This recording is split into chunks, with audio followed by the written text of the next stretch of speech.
Om Swastiastu. Perkenalkan, kami dari SGD A1 akan membawakan hasil student project kami yang berjudul The Effect of Free Radical on Cell Membrane. Berikut merupakan topik pembahasan pada video kali ini. Berikut merupakan topik pembahasan pada video kali ini. Berikut merupakan topik pembahasan pada video kali ini. Berikut merupakan topik pembahasan pada video kali ini. Berikut merupakan topik pembahasan pada video kali ini. Berikut merupakan topik pembahasan pada video kali ini. Berikut merupakan topik pembahasan pada video kali ini. Berikut merupakan topik pembahasan pada video kali ini. Berikut merupakan topik pembahasan pada video kali ini. Berikut merupakan topik pembahasan pada video kali ini. Berikut merupakan topik pembahasan pada video kali ini. Berikut merupakan topik pembahasan pada video kali ini. Berikut merupakan topik pembahasan pada video kali ini. Berikut Latar belakang kami mengambil kajian ini adalah karena keutuhan membran sel yang berfungsi sebagai elemen esensial bagi kelangsungan hidup seluler, yang dimana dia ini sangat rentan terhadap ancaman stres oksidatif yang dipicu oleh radikal bebas. Ancaman ini termanifestasi melalui peroksidasi lipid, suatu reaksi yang menyebabkan kerusakan struktural dan disfungsi fungsional membran sel secara permanen.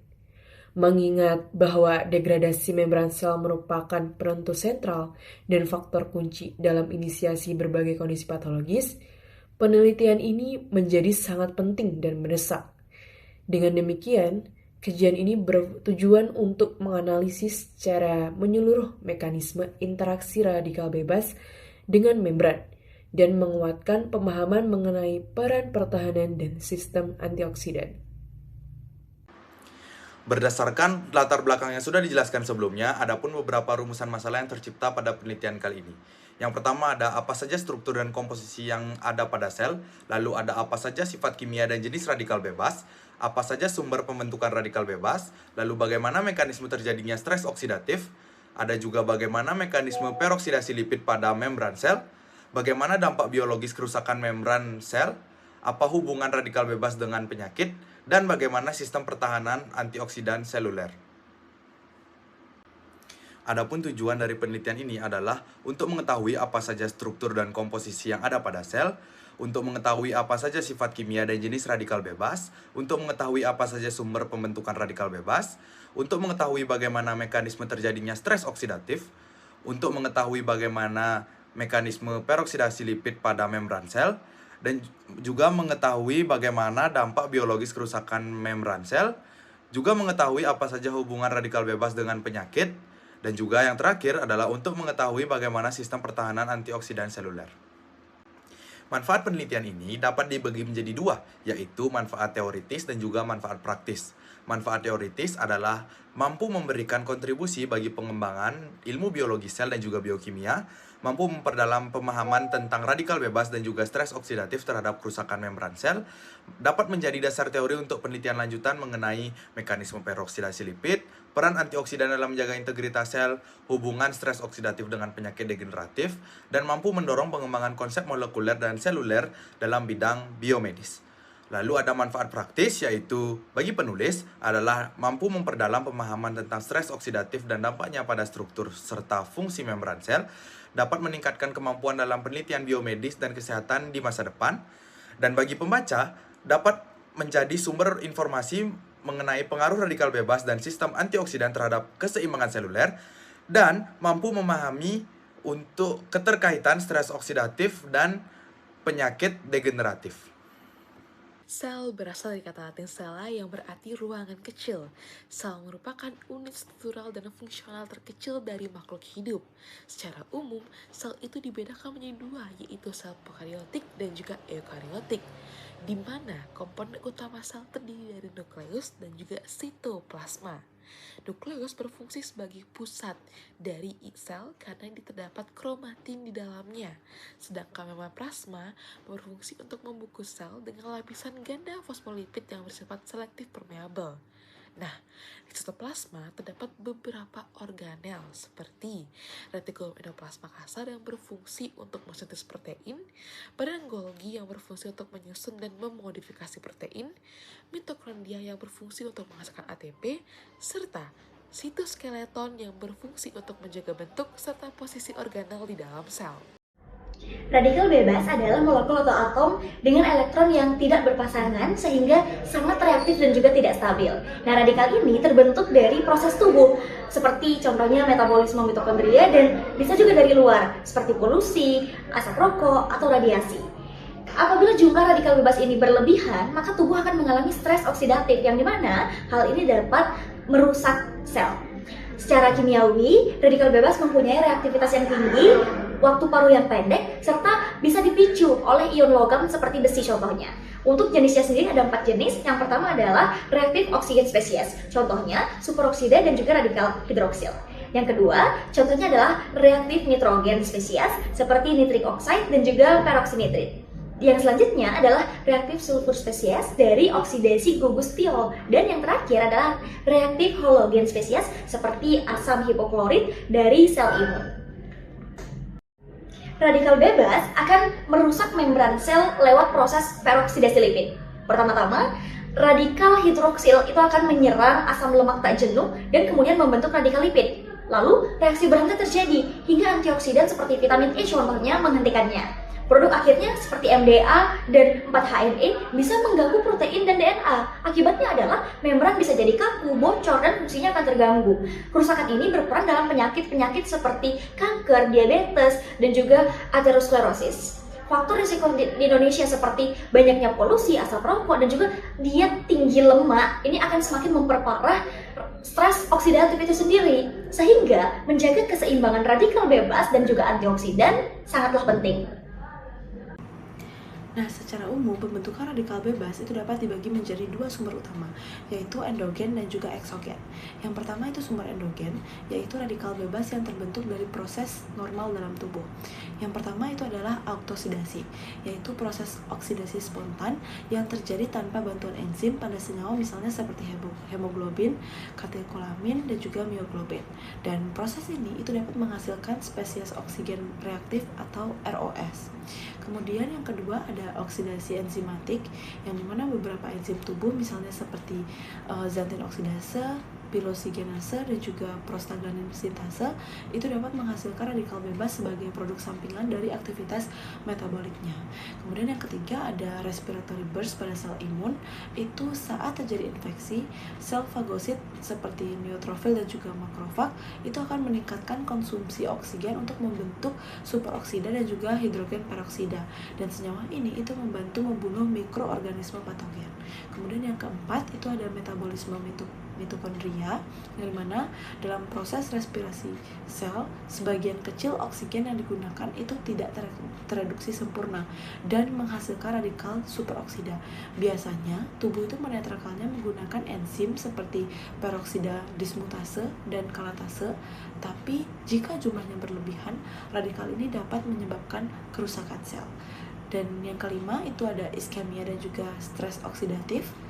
Ketika jaringan itu kekurangan oksigen, metabolisme itu menjadi tidak normal dan menghasilkan lebih banyak radikal bebas. Dan jika berlangsung lama, hal ini dapat memicu peroksidasi lipid dan juga kematian sel. Nah, selanjutnya sumber eksogen yaitu radikal bebas yang berasal dari luar tubuh. Contoh utamanya adalah paparan sinar ultraviolet dan juga sinar X yang dapat mengionisasi molekul dalam jaringan dan membentuk radikal bebas. Kemudian polusi udara, asap rokok, dan juga logam berat itu juga berperan besar dalam peningkatan ROS.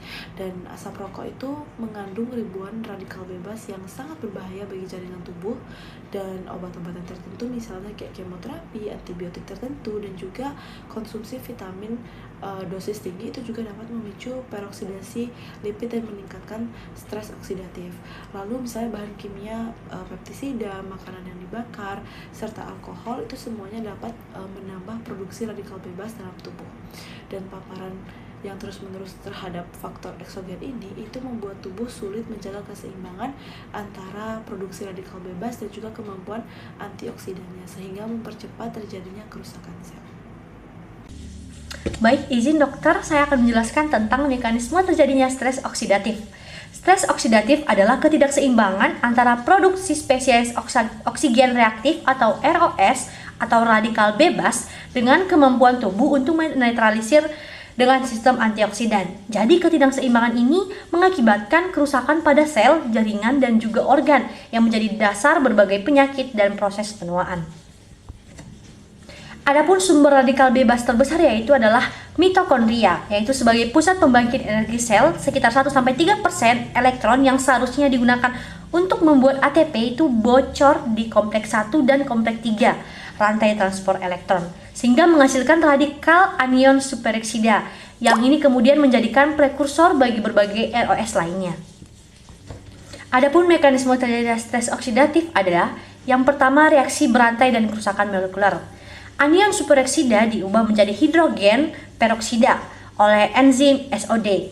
H2O2 yang relatif stabil ini dapat merubah menjadi reaksi hidroksil yang sangat merusak. Kelebihan radikal bebas ini memicu reaksi yang merusak 3 makromolekul utama yaitu lipid. ROS ini menyebabkan peroksidasi lipid pada membran sel yang menghasilkan produk sampingan beracun seperti MDA yang menjadikan protein dan DNA merusak. Yang kedua yaitu DNA. ROS ini menyebabkan modifikasi oksidasi pada basa DNA sehingga terjadinya putusnya untai DNA dan Baik, selanjutnya saya akan menjelaskan mengenai mekanisme peroksidasi lipid.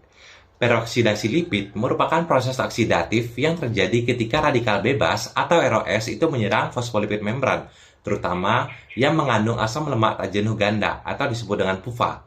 Proses ini menyebabkan kerusakan struktur dan fungsi membran, bahkan dapat memicu ferroptosis, yaitu kematian sel akibat oksidasi lipid. Secara garis besar, proses ini terdiri dari 3 tahap. Yang pertama inisiasi, di mana ROS seperti radikal hidroksil akan menyerang PUFA dan membentuk radikal lipid melalui reaksi Fenton. Yang kedua, itu ada propagasi, yaitu ketika radikal lipid bereaksi dengan oksigen membentuk radikal peroksil yang kemudian menyerang lipid lain, sehingga reaksi berantai akan langsung terus berlanjut. Yang terakhir, yang ketiga, itu terminasi, di mana radikal-radikal ini berinteraksi satu sama lain dan membentuk produk akhir yang stabil, seperti MDA dan 4-HANE, yang menjadi penanda kerusakan oksidatif pada membran sel. Selanjutnya, akibat dari peroksidasi lipid, membran sel akan kehilangan stabilitasnya, fluiditas membran bisa meningkat, permeabilitas bertambah, dan domain lipid rafts yang berperan dalam transduksi sinyal menjadi terganggu. Selain itu, produk seperti MDA dan 4-HNE dapat berkaitan dengan protein, mengubah bentuk serta aktivitas enzimatiknya, sehingga fungsi membran sel itu sendiri akan menurun secara signifikan. Kemudian, sedikit menjelaskan, untuk mencegah kerusakan ini, tubuh itu memiliki sistem pertahanannya sendiri untuk mempertahankan antioksidan. Yang pertama ada vitamin E, di mana berfungsi untuk menghentikan rantai peroksidasi dengan mendonorkan atom hidrogen pada radikal peroksil. Kemudian ada enzim GPX4, di mana mereduksi hiperperoksida lipid menjadi bentuk non-reaktif, sehingga mencegah kematian sel akibat ferroptosis. Selain itu, ada juga SOD, atau superoxide dismutase, yang mengubah radikal superoksida menjadi hidrogen peroksida yang kemudian dinetralkan oleh katalase atau GPX4. Saya izin melanjutkan ke pembahasan bab 2.6 dampak biologis kerusakan membran sel. Kerusakan membran sel dapat terjadi akibat radikal bebas melalui peroksidasi lipid pada fosfolipid tak jenuh. Proses ini merusak struktur bilayer lipid, menghasilkan senyawa reaktif seperti MDA dan 4-HNE, mengganggu fungsi protein membran, serta menurunkan integritas dan sinyal sel. Akumulasi lipid teroksidasi meningkatkan tegangan membran, mengganggu homeostasis ion dan memicu pelepasan sitokrom C, sehingga terjadi apoptosis. Selain itu, peroksidasi lipid yang bergantung pada besi dapat menyebabkan feroktosis, yaitu kematian sel terprogram lain. Produk oksidasi juga bersifat proinflamasi sehingga memicu peradangan dan pelepasan DUNS yang mengaktifkan sistem imun bawaan, memperparah kerusakan jaringan, serta menimbulkan disfungsi mitokondria dan gangguan metabolik yang berujung pada penyakit kronis. Untuk mengatasinya, sel memiliki mekanisme pertahanan seperti GPX4, T-redoxin, dan SCRT3. Namun, jika gagal, kematian sel akan meningkat. Oleh karena itu, pencegahan peroksidasi lipid melalui antioksidan atau modulasi jalur besi menjadi strategi terapeutik penting untuk menjaga integritas membran dan mencegah kerusakan sel. Sekian dari saya, terima kasih. Oke, sekarang kita masuk ke dalam pembahasan mengenai radikal bebas dengan hubungannya terhadap penyakit. Nah, radikal bebas itu adalah molekul tidak stabil yang memiliki elektron tidak berpasangan sehingga sangat reaktif dan dapat merusak berbagai bagian dari sel. Molekul reaktif ini dapat menyebabkan stres oksidatif yang mendukung dalam perkembangan kanker. Kerusakan oksidatif pada DNA itu sudah terbukti menjadi faktor penting dalam proses pembentukan kanker. Proses perkembangan kanker pada manusia itu sangat kompleks, melibatkan perubahan sel dan molekul yang diinduksi oleh rangsangan dari sumber internal maupun eksternal. Langkah penting pada proses karsinogenesis kimiawi yaitu kerusakan DNA pada hidroksilasi basa DNA. Kerusakan ini dapat menghambat pertumbuhan sel normal dengan mengubah pola ekspresi gen yang seharusnya itu sehat sehingga menjadi mutasi genetik. Di dalam mitokondria, energi yang kita hasilkan punya risiko. Sebagian elektron bocor dari rantai transport elektron dan menangkap oksigen. Kebocoran kecil ini menghasilkan superoksida, yaitu bentuk awal dari reactive oxygen species. Superoksida sangat reaktif sehingga kalau dibiarkan, ia bisa merusak protein penting, membran, bahkan DNA mitokondria. Untuk mencegah itu, tubuh punya sistem pertahanan enzimatik yang bekerja sebagai tim pemadam kebakaran di tingkat molekuler. Enzim pertama yang turun tangan adalah SOD2. Ibarat petugas yang mengamankan api agar tidak menyebar, SOD2 mengubah superoksida menjadi molekul yang lebih jinak, yaitu hidrogen peroksida. Tetapi hidrogen peroksida ini juga tidak boleh dibiarkan menumpuk. Pada kadar rendah, ia berfungsi sebagai sinyal untuk adaptasi sel. Namun jika berlebih, bisa berubah menjadi radikal hidroksil yang sangat destruktif. Disinilah dua enzim kunci mengambil alih, katalase dan glutathione peroxidase atau GPX. Katalase ini bertindak cepat, ia memecah H2O menjadi air dan oksigen dan selesai. Sedangkan GPX bekerja lebih strategis, ia menggunakan glutathione atau GSH sebagai donor elektron untuk menetralkan H2O2. Setelah itu, glutathione reduktase akan mengembalikan glutathione ke bentuk aktifnya yaitu GSH menggunakan NADPH, sehingga siklus ini bisa terus berulang. Jadi kombinasi SOD dengan CAT atau GPX menghasilkan regenerasi GSH melalui glutathione reduktase, dan itu merupakan sistem yang membuat ROS tetap berada pada zona aman. ROS tidak dimusnahkan total, hanya dikontrol. Karena sedikit ROS dibutuhkan untuk signaling adaptif, tetapi terlalu banyak akan menyebabkan kerusakan struktural pada sel.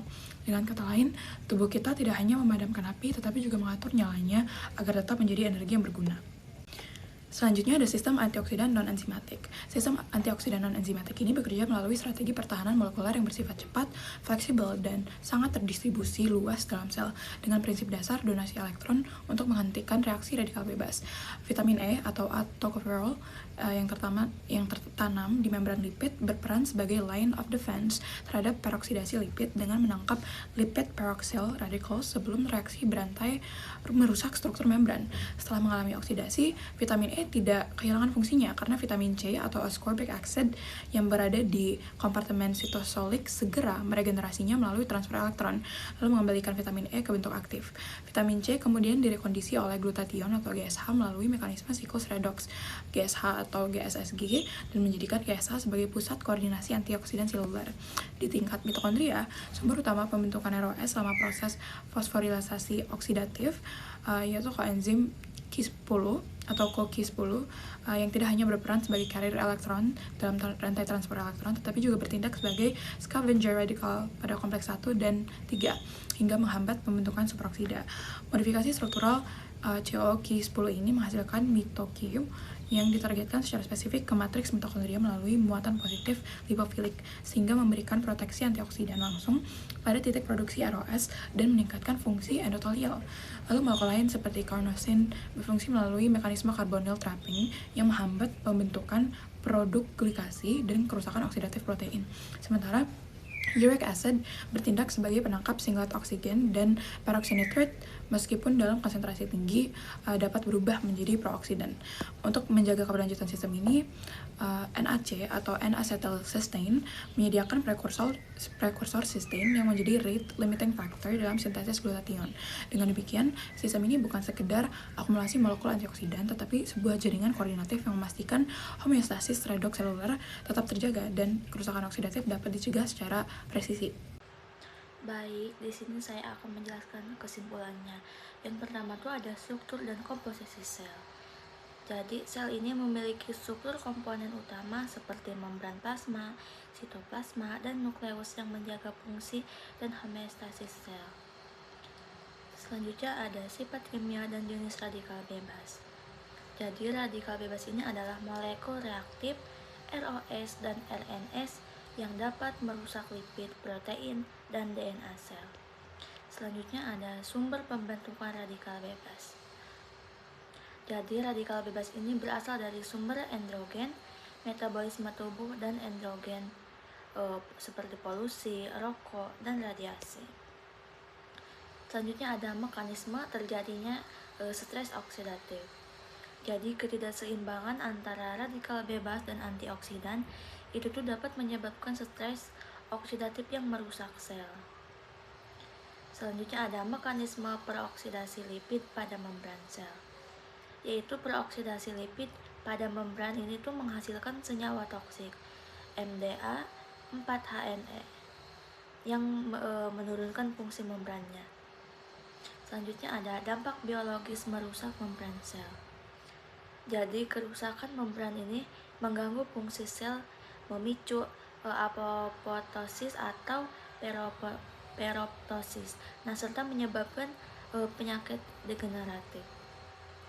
Selanjutnya ada hubungan radikal bebas dengan penyakit.